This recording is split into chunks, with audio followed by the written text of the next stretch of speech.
தாய் வீடு அக்டோபர் 2025. ஈழத்து தமிழ் இலக்கிய வளர்ச்சியில் பேராசிரியர் துரை மனோகரனின் வகிபாகம். எழுதியவர் இக்பால் அலி. வாசிப்பவர் ஆர் சத்யபிரியா. தமிழ் இலக்கியத்தின் வரலாறு சங்க காலத்தில் தொடங்கி பல்வேறு அறிஞர்களின் பங்களிப்பால் செழுமைப்படுத்தப்பட்டு வந்திருக்கிறது. இந்த வளர்ச்சி பாதையில் பேராதனை பல்கலைக்கழக தமிழ்துறை பல மாணவர்களையும் அறிஞர்களையும் உருவாக்கி தமிழ் மொழிக்கு வலு சேர்த்துள்ளது. இத்துறைக்கு பெருமை சேர்த்தவர்களில் பேராசிரியர் துரை மனோகரன் குறிப்பிடத்தக்கவர். அவ்வகையில் பேராதனை பல்கலைக்கழக தமிழ்துறை பேராசிரியர் துரை மனோகரனின் கலை இலக்கிய வாழ்வியலையும் அவரது தமிழ் பணிகளையும் சீர்தூக்கி பார்க்க வேண்டியதொன்றாகும். பேராசிரியர் துரை மனோகரன் அன்று முதல் இற்றை வரை சங்க இலக்கியம் முதல் நவீன தமிழ் இலக்கியம் வரை ஆய்வுகளை மேற்கொண்டு வருகிறார். அவரது தமிழ் பணி, கல்விப்பணி, நாடகப்பணி, படைப்பிலக்கியம், இலக்கிய செயற்பாடுகள், திறனாய்வுகள், பத்தி எழுத்துக்கள், வானொலி உரைகள் என பன்முகத்தன்மைகளை கொண்டது. குறிப்பாக இலங்கை பல்கலைக்கழகங்களில் மாணவர்களுக்கு தேவையான இலக்கிய பாடநூல் இல்லாதிருந்த காலகட்டத்தில் அவற்றுக்கான நூல்களை எழுதி வெளியிட்டவர். இது தமிழ் மொழியியல் மற்றும் இலக்கிய துறைகளில் அவரது முக்கியத்துவத்தை உணர்த்துகிறது. இவை தவிர அவரது பெயரை நிலைநிறுத்தும் வகையில் பாவையின் பரிசு நாவல் உட்பட பார்வையும் பதிவும், இலங்கையில் தமிழ் இலக்கிய வளர்ச்சி, பள்ளு இலக்கியமும் பாமரர் வாழ்வியலும், ஈழத்து இலக்கிய தரிசனம், பழம் புனலும் புது வெள்ளமும் என பல நூல்களையும் எழுதியுள்ளார். இந்த நூல்கள் அவரது விரிவான ஆய்வுகளையும் இலக்கிய பங்களிப்புகளையும் எடுத்துக்காட்டுகின்றன. சமூகத்தின் எதிர்கால பயணத்திற்கான வழிகாட்டுதல்களை மையமாக கொண்டு பேராசிரியர் மனோகரன் 8 நாடகங்களை எழுதியுள்ளார். சில நாடகங்களில் அவரே நடித்தும் இருக்கிறார் என்பது குறிப்பிடத்தக்கது. அவரது நாடக பங்களிப்புகள் சமூக சிந்தனைகளையும் கலை வெளிப்பாடுகளையும் ஒன்றிணைத்ததாக உள்ளன. பேராசிரியர் துரை மனோகரன் 5ஆம் வகுப்பில் மன்னிப்பு கேட்ட மகாராஜா என்ற நாடகத்தையும், காபோத உயர்தர வகுப்பில் பயின்றபோது அன்பின் பேரால், ஒரே ரத்தம், நால்வரில் ஒருவர் மற்றும் நெஞ்சை கேள் போன்ற நாடகங்களை எழுதி அரங்கேற்றி நாடக கலைஞராக பரவலாக அறியப்பட்டார். 1971 பல்கலைக்கழக மாணவராக இருந்தபோது சமுதாய விலங்கு மற்றும் வேசங்கள் வாழ்கின்றன போன்ற நாடகங்களையும் அரங்கேற்றினார். வேசங்கள் வாழ்கின்றன நாடகத்தில் பல்கலைக்கழக மாணவர் பாத்திரத்தில் நடித்ததற்காக நினைவில் நிற்கும் பாத்திரத்திற்கான சிறந்த விருதையும் பெற்றார். பேராதனை பல்கலைக்கழகத்தில் விரிவுரையாளராக பணியாற்றிய காலத்தில் இருளில் தேடும் ஒளிகள் என்ற நாடகத்தையும் எழுதினார். பேராசிரியர் துரை மனோகரன் இளம் வயது முதலே இலக்கிய செயற்பாடுகளில் தன்னை ஈடுபடுத்திக் கொண்டவர். 1969ஆம் ஆண்டு உரும்புராய் கலை இலக்கிய வளர்ச்சி கழகத்தை தனது நண்பர்களுடன் இணைந்து நிறுவினார். அதன் தலைவராகவும் இருந்து பாடசாலை ஆண்டு விழாவையும் சிறப்பாக நடத்தினார். இவ்விழாவில் கலையரசி சொர்ணலிங்கம் பிரதம அதிதியாக கலந்து கொண்டார். அப்போது அவரது நெஞ்சை கேள் என்ற நாடகம் மேடையேற்றப்பட்டது. அதில் அவரும் நடித்து பலரின் கவனத்தை ஈர்த்தார். பேராதனை பல்கலைக்கழகத்தில் தமிழ்துறை பேராசிரியராக பணியாற்றிய அவர் சிறந்த எழுத்தாளர், பேச்சாளர் மற்றும் பத்தி எழுத்தாளராகவும் அறியப்படுகிறார். கண்டி மக்கள் மத்தியில் கலை இலக்கியம் மற்றும் பண்பாட்டு அம்சங்களில் விழிப்புணர்வை ஏற்படுத்துவதில் அவர் முக்கிய பங்கு வகிக்கிறார். இதன் ஒரு பகுதியாக அவர் பல சங்கங்களுடன் இணைந்து செயற்பட்டு வருகிறார். அவற்றில் சில: மக்கள் கலை இலக்கிய ஒன்றியம், முத்தமிழ் சங்கம், மத்திய மாகாண சாகித்திய விழாக்குழு, தமிழ்ச்சங்கம், பேராசிரியர் கைலாசபதி ஆய்வு மையம், மலையக கலை கலாசார பேரவை. இத்தகைய முயற்சிகளின் விளைவாக அவர் பல திறமையான எழுத்தாளர்களை அடையாளம் கண்டு வளர்த்துள்ளார். அவர்கள் இன்று இலங்கையில் பல்வேறு துறைகளில் சிறந்து விளங்குவதற்கு அவரே முக்கிய காரணமாக இருந்துள்ளார். ஆரம்ப வாழ்க்கை. பேராசிரியர் துரை மனோகரன் யாழ்ப்பாணம் உரும்புராய் மண்ணை புறப்படமாக கொண்டவர். 1947ஆம் ஆண்டு செப்டம்பர் மாதம் 28ஆம் திகதி பிறந்தவர். அவர் அப்பாவின் பெயர் துரைராஜா, அம்மாவின் பெயர் அருந்தவமணி. பேராசிரியர் துரை மனோகரன் குடும்பத்தில் 6 சகோதரர்கள். இதில் 3 ஆண்களும் 3 பெண்களும் அடங்குவர். அவர்களில் இவரே மூத்தவர். பேராசிரியர் துரை மனோகரன் அவர்கள் தனது சிறு வயதில் அம்பாறை மாவட்டத்தில் வாழ்ந்து வந்தார். அவரது தந்தை அங்குள்ள அரசாங்க நிறுவனமான கல்லோயா அபிவிருத்தி சபையில் சிராப்பராக அதாவது காசாளராக பணியாற்றினார். 1950களின் ஆரம்பத்தில் கல்லோயா அபிவிருத்தி சபை என அறியப்பட்ட இந்த நிறுவனம் 1960களில் சிரிமா பண்டாரநாயக்க காலத்தில் ஆற்று பள்ளத்தாக்கு அபிவிருத்தி சபை என பெயர் மாற்றம் பெற்றது. அவர் தனது குடும்பத்துடன் அம்பாறை நகரில் வாழ்ந்து வந்தார். பாடசாலை கல்வி. பேராசிரியர் துரை மனோகரன் அவர்களின் ஆரம்ப கல்வி அவரது சொந்த ஊரான உரும்புராய்க்கும் தந்தையின் பணி இடமான அம்பாறைக்கும் இடையே அமைந்தது. 1953இல் அம்பாறை தமிழ் மகா வித்தியாலயத்தில் 1ஆம் வகுப்பு பயின்ற அவர் 1954இல் கல்வி வசதிக்காக குடும்பத்துடன் சொந்த ஊருக்கு திரும்பினார். அப்போது அவரது தந்தை மட்டும் அம்பாறையில் தொடர்ந்து பணிபுரிந்து வந்ததால் விடுமுறை நாட்களில் அவர் அங்கு சென்று வந்ததுண்டு. இதனால் சிறுவயதிலேயே அம்பாறை நகரம் அவருக்கு நன்கு அறிமுகமானது. உரும்புராயிலுள்ள சைவ தமிழ் பள்ளியில் 2ஆம் வகுப்பு முதல் 4ஆம் வகுப்பு வரை கற்ற பின்னர் 1957 ஜனவரியில் தந்தையின் ஆலோசனைப்படி கண்டிக்கு சென்றனர். அங்கு அவரது உறவினர்கள் வசித்து வந்ததால் அவரது பாட்டனார் கண்டி நகரில் இருந்த இந்து சிரேஷ்ட வித்தியாலயத்தில் 5ஆம் ஆண்டில் அவரையும் அவரது தங்கையை 3ஆம் ஆண்டிலும் சேர்த்து படிக்க வைத்தார். அப்போது அப்பள்ளியின் அதிபராக இருந்த சண்முகதாசன் மிகவும் அன்பானவராகவும் பண்பானவராகவும் காணப்பட்டார். ஆதலால் இவ்விரு மாணவர்களையும் அன்போடு வரவேற்றார். பேராசிரியர் துரை மனோகரன் கண்டி இந்து சிரேஷ்ட வித்தியாலயத்தில் 1 வருடம் மட்டுமே பயின்ற போதும் அது அவரது திறமைகளை வளர்த்து கொள்ள ஒரு முக்கியமான இடமாக அமைந்தது. அப்பள்ளியில் அவர் தனது நண்பரான பாண்டியனுடன் இணைந்து மன்னிப்பு கேட்ட மகாராஜா என்ற நாடகத்தை எழுதினார். அந்த நாடகத்தில் அவர் மகாராஜாவாக நடித்தார். நாடகத்தை அவர்களே எழுதியிருந்தாலும் நடிப்பு பயிற்சியை நவரத்னம் என்ற ஆசிரியர் வழங்கினார். இப்பாடசாலை தான் துரை மனோகரன் அவர்களுக்கு ஆர்வத்துடன் கற்பதற்குரிய சூழலையும் தன் திறனை வெளிப்படுத்தக்கூடிய ஆற்றலையும் ஈட்டிக் கொடுத்தது.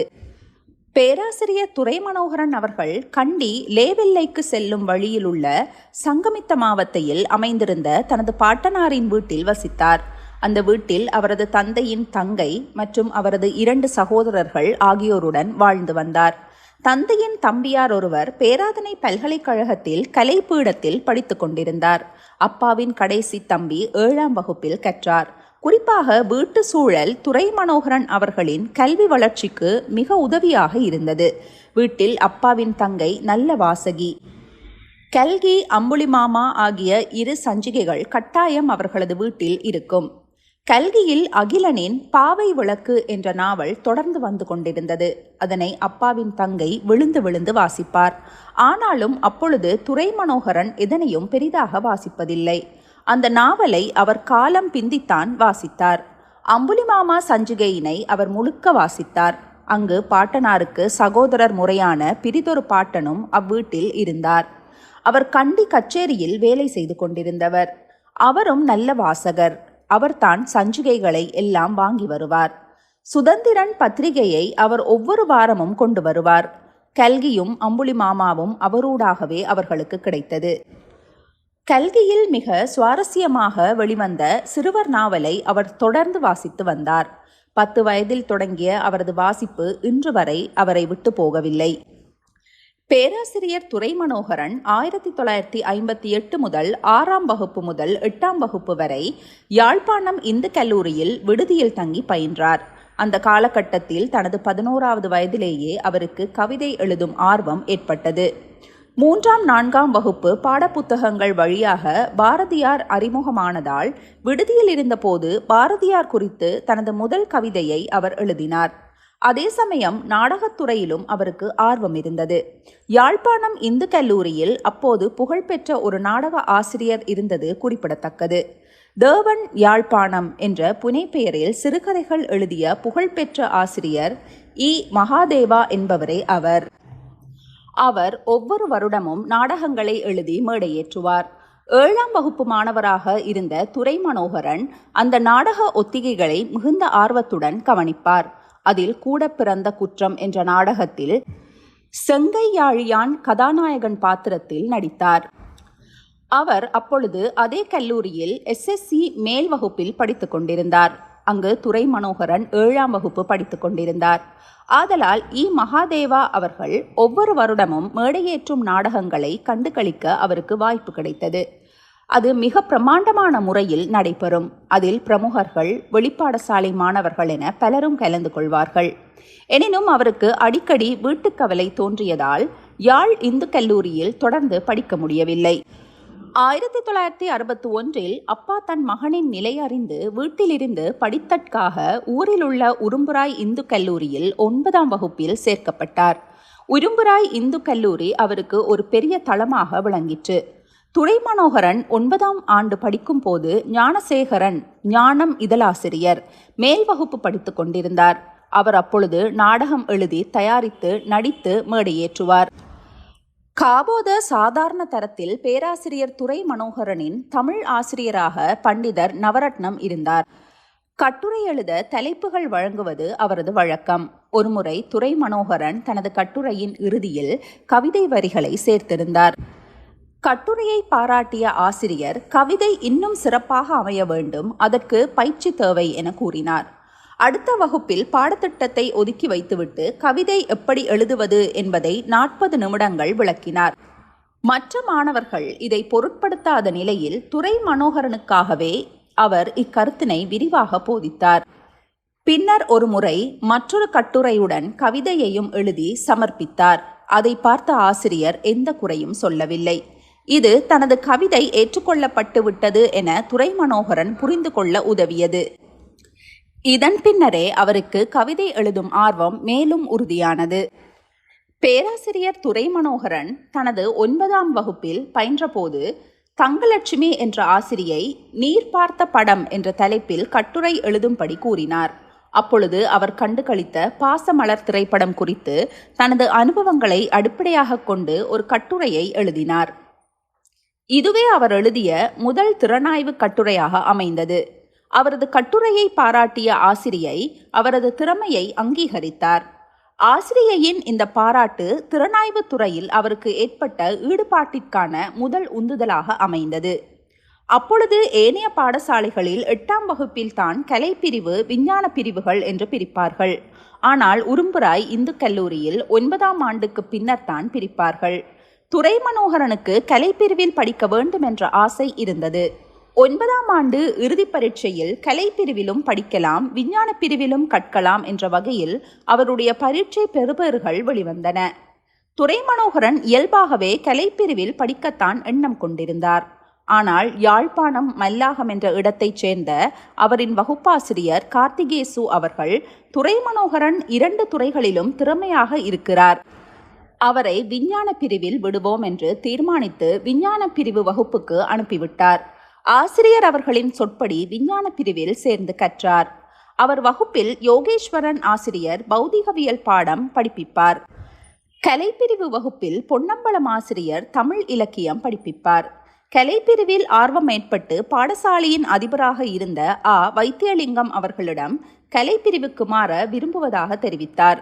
அப்பொழுது உரும்புராய் இந்து கல்லூரியின் அதிபராக இருந்த வைத்தியலிங்கம் கம்யூனிஸ்ட் கட்சியில் மிகவும் பிரபலமான ஒரு தலைவர். பீட்டர் கெனமன் மற்றும் NM பெரேரா போன்றவர்களுடன் நெருங்கிய தொடர்பில் இருந்ததால் அவர் கம்யூனிஸ்ட் வைத்தியலிங்கம் என்றே அழைக்கப்பட்டார். அவர் ஒரு கொள்கை சார்ந்த கம்யூனிஸ்டாக இருந்த போதிலும் பள்ளியில் நடைபெறும் சமய மற்றும் கலாசார நிகழ்வுகளுக்கு எந்த தடைகளையும் விதித்ததில்லை. ஒவ்வொரு வெள்ளிக்கிழமையும் தேவாரங்கள் பாடி சமய நிகழ்வுகளை பள்ளி விதிமுறைகளுக்கு ஏற்ப நடத்த அனுமதித்தார். அவரது திறந்த மனப்பான்மையும் அனைத்தையும் ஏற்றுக்கொள்ளும் பண்பும் குறிப்பிடத்தக்கவை. பொதுவாக எல்லோரும் விஞ்ஞான பிரிவுக்குத்தான் வர விரும்புவார்கள். ஆனால் நீர் கலை பிரிவுக்கு போக வேண்டும் என்று சொல்வது எனக்கு வியப்பாக இருக்கிறது என்று கூறிவிட்டு இது உன்னுடைய விருப்பம் என தெரிவித்தார். பரீட்சை நெருங்கிய கடைசி தவணையில் கலைப்பிரிவில் இணைந்த அவரது இந்த முடிவு பள்ளி மட்டத்தில் பலருக்கு ஆச்சரியத்தை ஏற்படுத்தியது. எனினும் அவர் இரவு பகலாக தீவிரமாக படித்து காபோத உயர்தர பரீட்சையில் தேர்ச்சி பெற்றார். 1966ஆம் ஆண்டு காபோத உயர்தரம் பயிலும் போது பேராசிரியர் துரை மனோகரனுக்கு நாவல் எழுதும் ஆர்வம் ஏற்பட்டது. சிறுகதைகளை தாண்டி நேரடியாக ஒரு நாவலை எழுத முயற்சித்தார். அவரது பட்டதாரி ஆசிரியரான சித்தப்பா அவர் ரகசியமாக நாவல் எழுதி கொண்டிருப்பதை அறிந்து கொண்டார். துரை மனோகரன் இல்லாத நேரத்தில் கையெழுத்து பிரதியை வாசித்து பார்த்த அவர் தனது சகோதரரிடம், அதாவது துரை மனோகரனின் தந்தையிடம் சென்று, தம்பி ஒரு நல்ல நாவல் எழுதுகிறான், அதை எப்படியாவது புத்தகமாக வெளியிட உதவுங்கள் என்று கூறினார்.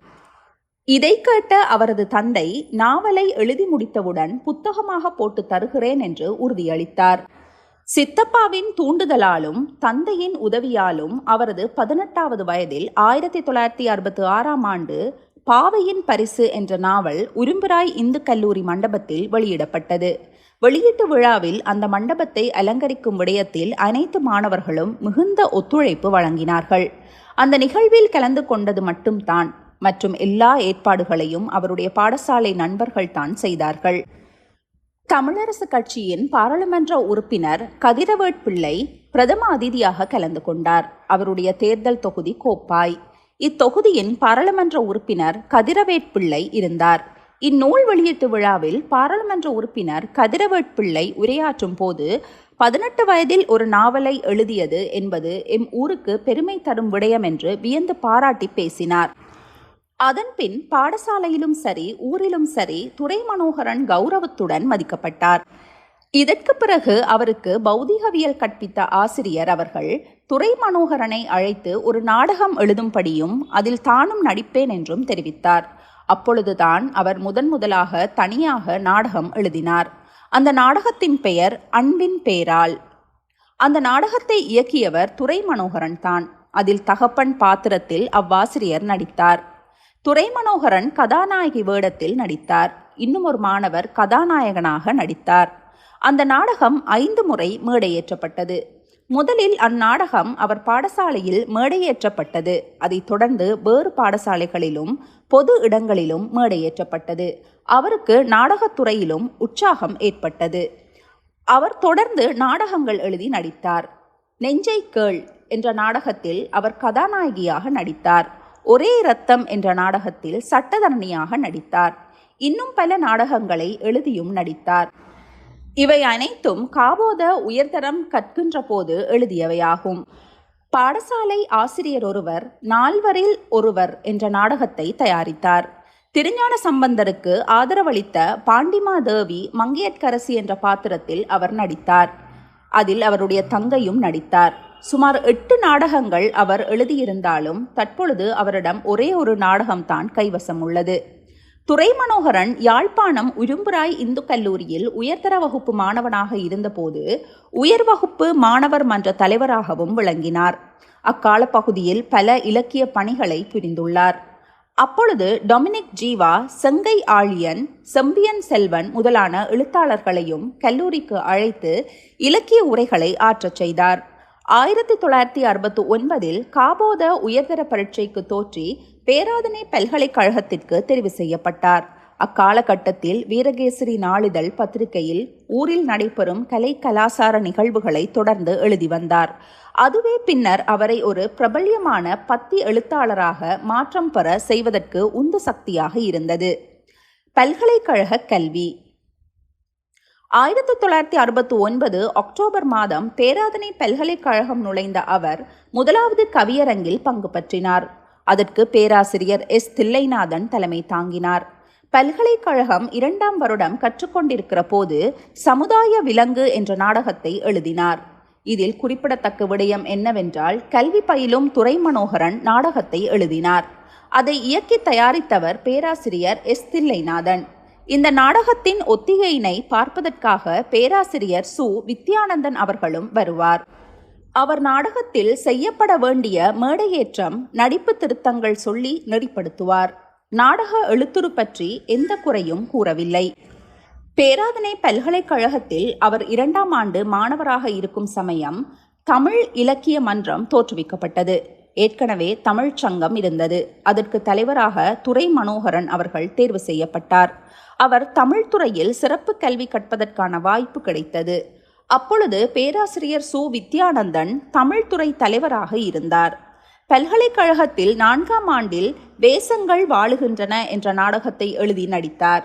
இவர் இந்த நாடகத்தில் மிகச் சிறப்பாக நடித்தமையால் நினைவில் நிற்கும் பாத்திரம் என்ற பெயரில் இவருக்கு பரிசு வழங்கி கௌரவிக்கப்பட்டது. அதில் அவர் தந்தையின் பாத்திரத்தில் நடித்தார்.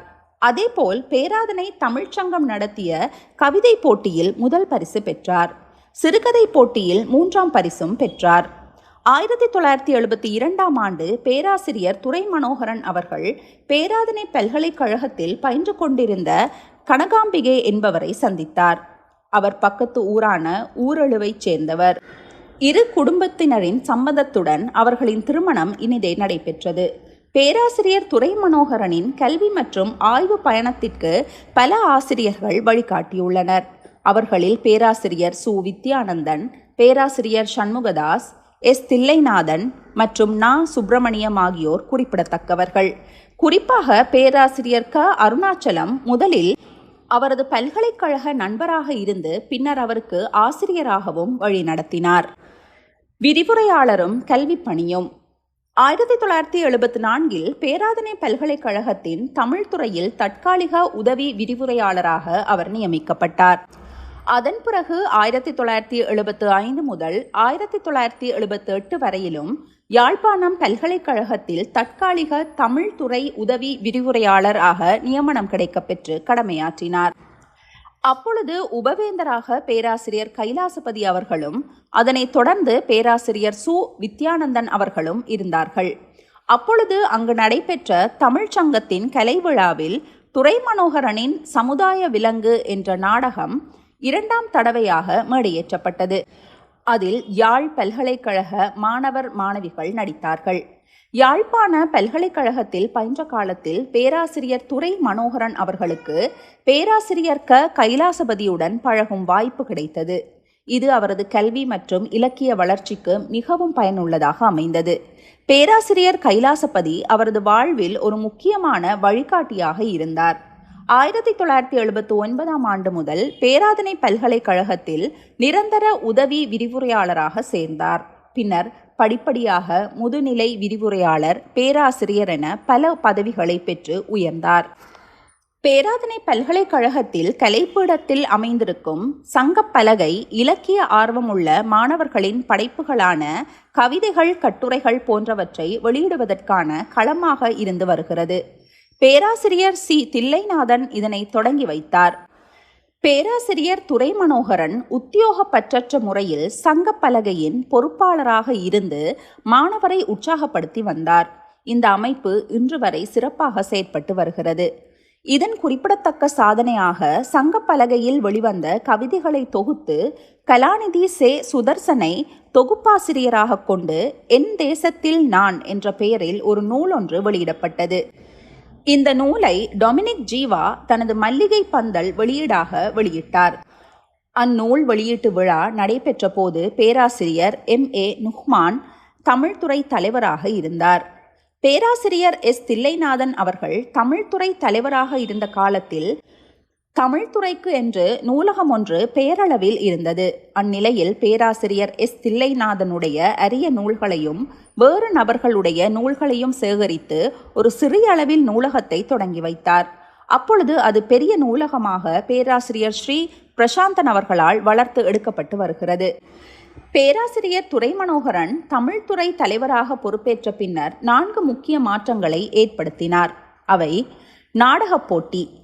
தமிழ் சிறப்பு கலை பயிலும் 2ஆம் ஆண்டு மாணவர்களுக்கு நாடகம் ஒரு பாடமாக இருந்ததால் மாணவர்களுக்கிடையே ஒரு நாடக போட்டியை தொடங்கினார். இந்த போட்டிக்கு மதிப்பெண்களும் வழங்கப்பட்டன. இம்முயற்சி இன்றும் தொடர்ந்து பின்பற்றப்பட்டு வருகிறது.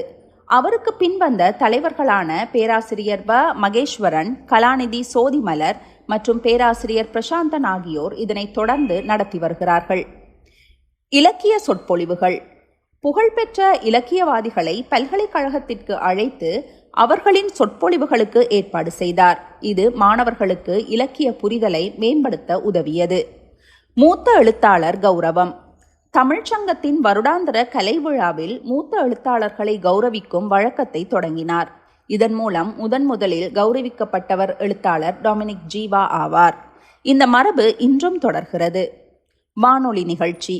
இலங்கை வானொலியில் மலையக சேவைக்காக கலையமுதம் என்ற பெயரில் வாராந்த நிகழ்ச்சியை தொடங்கினார். 2006 முதல் 2011 வரை நடந்த இந்த நிகழ்ச்சியில் தமிழ்துறை ஆசிரியர்களும் மாணவர்களும் இணைந்து பங்கு பெற்றனர். 1980களில் பேராசிரியர் துரை மனோகரன் அவர்கள் தனது கலாநிதி பட்டப்படிப்பிற்காக தமிழ்நாடு தஞ்சாவூர் பல்கலைக்கழகத்திற்கு சென்றார். இலங்கையிலிருந்து அங்கே கலாநிதி பட்டம் பெற சென்ற இரண்டாவது நபர் இவராவார். முதலாக சென்றவர் பேராசிரியர் கா. சிவத்தம்பி. 1986இல் தனது படிப்பை முடித்துவிட்டு பேராதனை பல்கலைக்கழகம் திரும்பிய போது கண்டி சத்தியோதய மண்டபத்தில் மலையக இலக்கியம் தொடர்பான நிகழ்வு ஒன்றில் கலந்து கொண்டார்.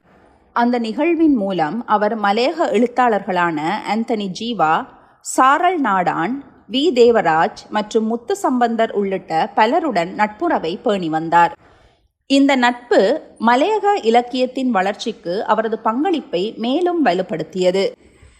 பேராசிரியர் துரை மனோகரன் தனது பேச்சாற்றலால் கண்டி இலக்கிய உலகில் ஒரு மதிக்கத்தக்க இடத்தை பிடித்தார். மறைந்த அதிபர் சே. நடராஜாவுடன் இணைந்து அவர் கண்டியில் நடந்த பல கலை மற்றும் இலக்கிய நிகழ்வுகளுக்கு தலைமை தாங்கினார். இலங்கை வானொலியில் ஒலிபரப்பான 6 மெல்லிசை பாடல்களை இயற்றிய அவர் கலைக்கோலம் போன்ற வானொலி நிகழ்ச்சிகளில் உரைகளை நிகழ்த்தியுள்ளார். மேலும் சக்தி மற்றும் நேத்ரா தொலைக்காட்சிகளிலும் இலக்கியம் சார்ந்த விவாதங்களில் பங்கேற்றுள்ளார். அத்துடன் ஞானம் கலை இலக்கிய சஞ்சிகையில் அதன் முதல் இதழ் முதல் 300வது இதழ் வரை தொடர்ச்சியாக 10 எழுத்துக்களை எழுதியுள்ளார். இந்த தொகுப்பு விரைவில் நூலாக வெளியிடப்பட உள்ளது. தமிழ் ஆய்வு மாநாடுகள்.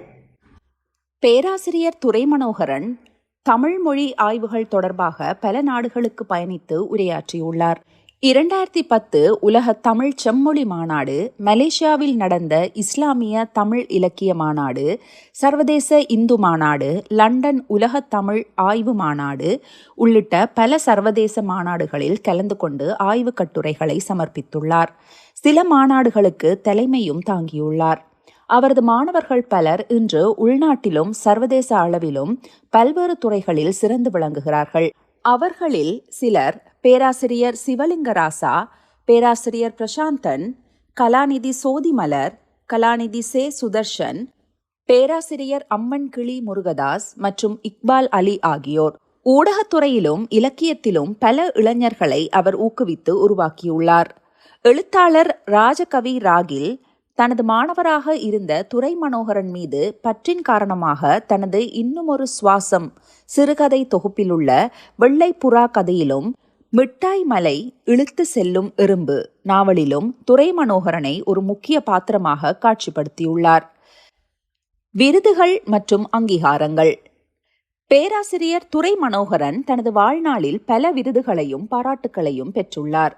அவற்றில் சில: ரத்னதீபம் 1988, மத்திய மாகாண தமிழ் சாகித்ய விருதுகள் 1995, 2002, 2003, 2006. தினகரன் வாழ்நாள் சாதனையாளர் விருது 2024. இவற்றுடன் 2025ஆம் ஆண்டு யாழ்ப்பாண பல்கலைக்கழகத்தில் நடைபெற்ற சர்வதேச ஆய்வு மாநாட்டில் அவர் வாழும் காலத்திலேயே மூத்த படைப்பாளிகளுக்கான கௌரவ விருது அவருக்கு வழங்கப்பட்டது.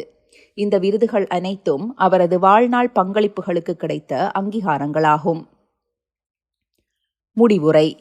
இவ்வாறான வாழ்க்கை பின்புலத்தில் இருந்து தமிழ் மொழி வளர்ச்சிக்கும் அதன் வாழ்வுக்கும் புத்துயிர் அளித்து உந்து சக்தியாக இருந்து அவர் ஆற்றிய வகிபாகம் குறித்து எவையென அறிந்து அவற்றின் பால் கரிசனை செலுத்த வேண்டும். முதலில் சிறுபராயத்தில் மாணவர்களிடையே நாடகக்கலை வளர்வதற்கு பாடசாலை சமூகம் பங்களிப்பு நல்க வேண்டும். இலங்கையில் சிறுவர் இலக்கியம் மங்கி போகிற நிலையில் சிறுவர் நாடகங்களை அரங்கேற்றி காத்திரமான பணிகளை செய்வதற்கு முன்வருதல் வேண்டும்.